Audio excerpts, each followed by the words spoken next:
នឹងមានអ្វីកើតឡើងប្រសិនបើពិភពលោកទាំងមូលវាយប្រហារសហរដ្ឋអាមេរិកនៅពេលនេះ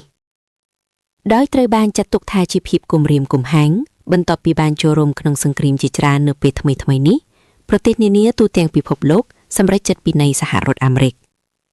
វាចាប់ផ្ដើមដោយអង្គការ NATO បណ្ដេញសហរដ្ឋអាមេរិកចេញពីសម្ព័ន្ធយោធា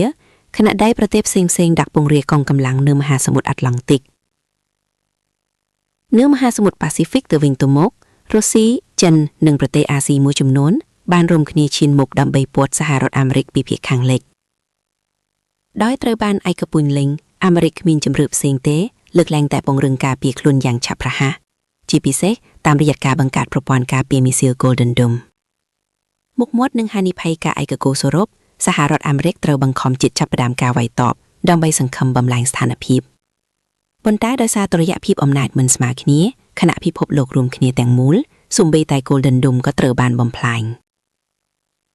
នៅចុងក្រោយសហរដ្ឋអាមេរិកត្រូវបានលុបបំបាត់ជាផ្លូវការហើយពិភពលោកចូលទៅក្នុងសម័យថ្មីមួយប្រហែលជាចិននិងរុស្ស៊ីនឹងអាចសម្រេចមហិច្ឆតារបស់ពួកគេជាស្រេច